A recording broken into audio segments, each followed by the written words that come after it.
그리스도의 풍성하신 은혜와 사랑이 늘 함께 하시기를 바랍니다. 오늘 이 아침에는 로마서 제4장 18절로 25절까지의 말씀, 생명의 삶 큐티 7월 31일자 말씀입니다. 18절 이하의 말씀을 봅니다. 아브라함이 바랄 수 없는 중에 바라고 믿었으니 이는 내 후손이 이같으리라 하신 말씀대로 많은 민족의 조상이 되려 하심이라. 그가 100세나 되어 자기 몸이 죽은 것 같고 사라의 태가 죽은 것 같음을 알고도 믿음이 약하여지지 아니하고 믿음이 없어 하나님의 약속을 의심하지 않고 믿음으로 견고하여져서 하나님께 영광을 돌리며 약속하신 그것을 또한 능히 이루실 줄을 확신하였으니 그러므로 그것이 그에게 의로 여겨졌느니라. 하나는 아브라함이 바라고 믿었다 하는 내용, 그리고 또 한 가지는 많은 민족의 조상이 되었다. 그런 말씀을 우리가 지금 로마서 4장 말씀에서 볼 수가 있는데 그 아브라함의 어떤 사건을 들어서 그렇게 말씀하고 계십니다. 아브라함이 이제 100세가 되어져서 이삭을 얻게 되는 그런 때 이야기인데 아브라함의 경험으로는 옛날 사람이 100세가 되도록 자식을 못 얻은 것이죠. 부인도 나이가 많았고 그래서 육체적으로는 자식 얻을 때가 지나갔는데 하나님이 그렇게 말씀하시는 겁니다. 자식을 주시겠다고. 그랬더니 아브라함이 그 바랄 수 없는 중에 바라고 믿었다. 그 소망과 믿음으로 하나님의 말씀을 믿었다는 것입니다. 그래서 아브라함이 많은 민족의 조상이 됐다. 이런 말씀이죠. 한마디로 불가능한 것을 하나님이 말씀하실 때에 아브라함이 믿었는데 그것이 의가 되어진 이유는 아브라함이 하나님이 전능하시다고 하는 것, 하나님은 하실 수 있다고 하는 것, 그것을 바라고 믿었는데 그의 지금까지 살아왔던 인생의 경험으로는 그것은 불가능한 일입니다. 그러므로 아브라함이 바라고 믿을 때에 무엇을 그는 부정하고 의지하지 않은 것이냐 그러면 자기의 살아왔던 과거의 경험과 또한 자기가 경험했던 능력들에 의지하지 않고 자기 자신에 속한 인식에 의지하지 않고 하나님의 전능하심과 하나님의 말씀을 믿은 것입니다. 이게 생각해 보면은 그럴 수도 있겠지 하는데 얼마나 큰일인가. 자기 자신이 지금까지 경험했던 인생의 경험에 의지하지 않고 자기가 알고 있는 존재들의 능력에 의지하지를 않고 하나님의 전능하심과 하나님의 말씀, 즉 하나님 자신에 의지했다고 하는 것은 참으로 놀랍고 기이한 것입니다. 오늘날도 그와 같은 줄로 믿습니다. 사람들이 이야기를 합니다. 나 같은 것이 뭐가 되겠어? 나 같은 것이 뭐가 되겠냐 하는 것은 자기의 과거의 경험에 의지한 것입니다. 제가 지금까지 만나본 경험한 것 중에 제일 이상했던 일 한 가지는 식당에를 갔는데 나이가 할머니 뻘쯤 되시는 분이 60대인지 70대인지는 모르겠습니다. 그런데 그분이 혼자 식사를 하시는 거예요. 4인 식탁에 혼자 앉아서 식사를 하시면서 제 대각선쯤에 있었는데 그분이 이렇게 말씀을 하십니다.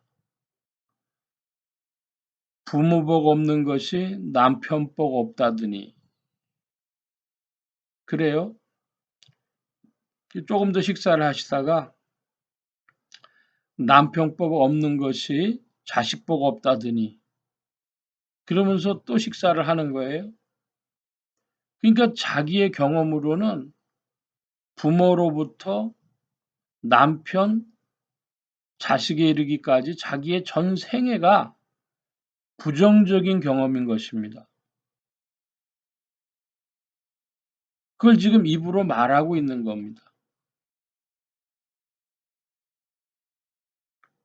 근데 만약에 제가 진짜 경험한 이야기를 지금 말씀드리는 거예요. 그분이 만약에 그때 예수님을 알고 믿는 자가 돼서 자기 생애에 새로운 세계를 하나님이 펼쳐주신다고 했다면 그분이 쉽게 믿을 수 있었을까요? 그렇게 쉽지 않았을 겁니다. 자기의 경험과 인식에 의지하지 않고 하나님의 말씀을 수용한다고 하는 것. 하나님이 아브라함의 믿음을 의로 여기셨다고 하는 것이 문맥상 논리상 참으로 지극히 당연한 것인데 그것이 그럴 만하기 때문이죠. 그럴 만한 가치가 있는 것이기 때문이죠. 그래서 믿는 자들의 조상이 된 것입니다. 믿음의 조상 아브라함. 여러분이 믿는 자의 계보에 있어 아브라함이 나의 조상이다 고백하는 여러분들이신 줄로 믿습니다. 계속해서 봅니다. 23절 그에게 의로 여겨졌다 기록된 것은 아브라함만 위한 것이 아니요 의로 여기심을 받을 우리도 위함이니 곧 예수 우리 주를 죽은 자 가운데서 살리신 이를 믿는 자니라. 아멘. 아브라함은 100세 때 자식 주신다고 하는 거 자기의 경험으로 믿을 수 없는 것인데 믿을 때에 하나님이 의로 여기셨다 그럽니다. 이것은 오늘날 누구에게 펼쳐지는 세계냐? 예수 그리스도를 죽은 자 가운데서 살리신다고 하는 하나님을 믿는 자에게라는 것이죠. 죽은 자를 살리시는 것, 죽음에서 생명으로 이끄시는 것은 사람 할 수 있는 일이 아닌데 전능하신 하나님이 하셨다. 그러므로 예수님은 죽은 자 가운데서 살아나신 분이다. 이 예수님이 죽은 자 가운데서 살아나신 분이라고 하는 사실에 보충적인 의미로 두 가지를 말씀드리겠습니다. 비교되는 개념들입니다. 첫째로 예수님의 부활은 소생이 아닙니다. 저희 외할머님이 계셨는데 저희 외할머님은 갑자기 돌아가셨어요. 급사를 하셨습니다. 그래서 장례를 치르는데 사흘째 되는 날 입관이라 그러죠. 입관을 해서 관에 못을 치고 옛날엔 집에서 장례를 드렸으니까 이제 발인을 합니다. 집을 떠나는 거죠. 그런데 그 입관하고 발인하기 바로 전에 병풍 뒤에 관을 두는데 쿵쾅쿵쾅 소리가 나요, 벽 뒤에서. 그러니까 사람들이 놀래가지고 이게 무슨 일이냐 해서 장정들 몇 사람이 이제 무서운 마음을 가졌지만은 그래도 힘쓰는 장정들이니까 병풍 뒤로 가보니까 그 관이 쿵쾅쿵쾅 거리는 겁니다. 그러니까 혹시 모르니까 관뚜껑을 열어보자. 아마 그 사람들은 얼마나 무서웠을까요? 어쨌든 관뚜껑을 여니까 저희 외할머님이 후 하고 한숨을 쉬면서 살아나시는 거예요. 이거는 죽음에서 살아나는 것이 아니라 죽은 상태가 되었다가 생기가 돌아온 소생이라고 하는 것입니다. 부활과 소생이 다르다. 또 소설책을 한 권 읽었는데 최인호라고 하는 분이 썼던 소설입니다. 그 제목이 그 뭐 경어 선사로부터 쭉 내려오는 선에 관한 그런 책이었다고 기억을 하는데요. 10여 년 전이지 싶습니다. 그 달마라고 하는 사람이 뭐 달마가 동쪽으로 간 까닭은 뭐 그런 거 있잖아요. 아마 그 이야기 끝에 나오는 것 같은데 그 사람이 죽어서 관에다 넣었는데 그 이상해서 관을 열어보니까 시신은 없고 뭐 신발짝이 하나 있더라. 그런 이야기예요. 그거는 예수님 부활하신 얘기하고 비교할 수 없습니다. 살았냐 죽었냐도 그 불명확한 이야기지만 예수님의 부활은 제자들에 의해서 확증된 것입니다. 제자들을 만나고 또 나의 부활을 의심하지 말라고 말씀하시고 그 부활하신 몸이 우리의 육체와는 조금 달랐다고 하는 사실도 여러 가지로 기술하고 있는 그런 부활입니다. 덧붙여서 한 가지를 보자면 그 예수님의 죽으심과 부활하심은 선지자들에 의해서 수백 년 전부터 예언된 사건이었다고 하는 것입니다. 그러므로 세상 사람들이 경험적으로 임사 체험을 하고 살아나는 이야기나 종교적으로 죽음에서 부활했다고 하는 그런 죽음을 면하고 시체가 무슨 없어졌다 살아났다 그런 얘기하고는 예수님의 부활 사건은 비교할 수 없는 것입니다.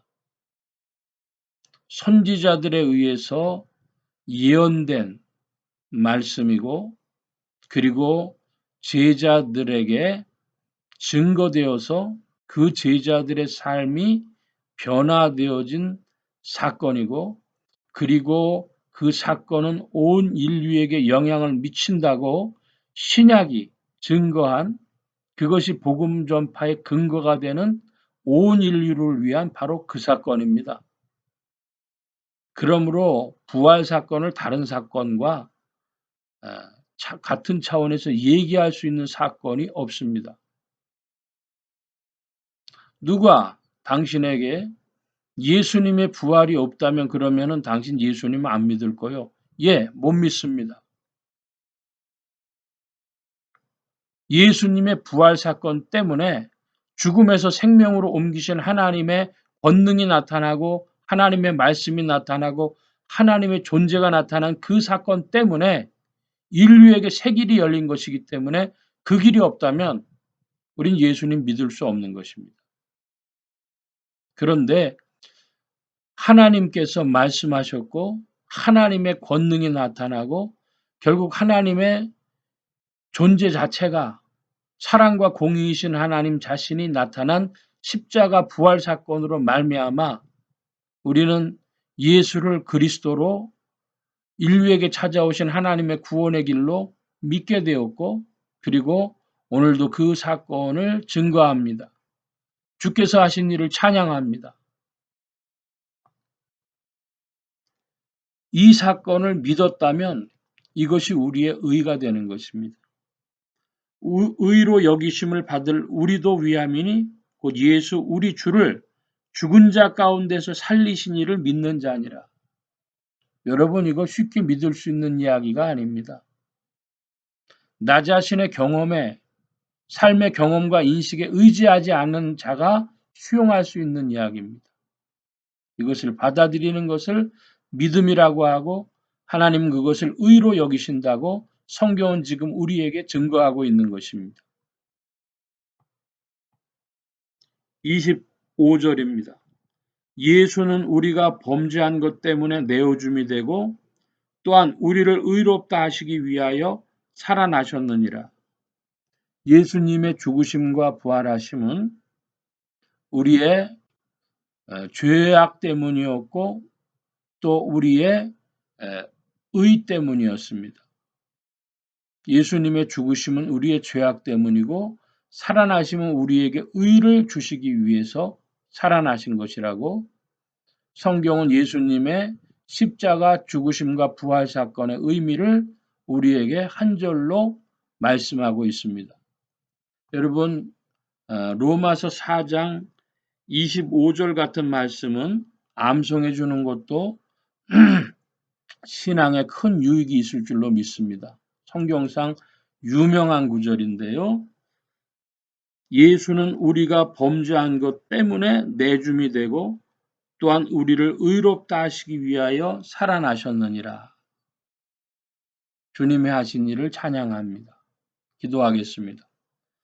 만복의 근원 되신 하나님 함께하여 주시어서 우리의 죄악 때문에 내줌이 되시고 또한 우리를 의롭다 하시기 위하여 살아나신 예수 그리스도를 찬양합니다. 이 일을 이루신 하나님을 또한 찬양합니다. 하나님 아버지의 사랑과 하나님 아버지의 공의로우심 때문에 우리에게 이 일을 예비하셨고 예수 그리스도로 말미암아 우리에게 이제 이 구원의 길을 제시하셨사오니 믿는 자들이 더욱 힘써 이 복음을 전하게 하시고 또 믿고 찬양하는 무리들 가운데 흩어지지 아니하고 이 길을 따라 전진하는 모든 발걸음들 되게 하여 주옵소서. 온 교회와 성도들과 주의 종들이 함께 하신과 같이 예수 소망 교회와 온 성도들과 부족한 종에도 함께 하여 주옵시고 복음 전파와 영혼 구원하는 일에 성령님께 쓰임 받으며 성령님과 함께 전진케 하여 주시옵소서. 오늘도 도우심을 구하며 감사하며 의지하올 때에 예수 그리스도의 이름으로 기도하옵나이다. 아멘. 하늘에 계신 우리 아버지여 이름이 거룩히 여김을 받으시오며 나라의 임하옵시며 뜻이 하늘에서 이루어진 것 같이 땅에서도 이루어지이다. 오늘날 우리에게 일용할 양식을 주옵시고 우리가 우리에게 죄지은 자를 사하여 준 것 같이 우리 죄를 사하여 주옵시고 우리를 시험에 들게 하지 마옵시고 다만 악에서 구하옵소서. 대개 나라와 권세와 영광이 아버지께 영원히 있사옵나이다. 아멘.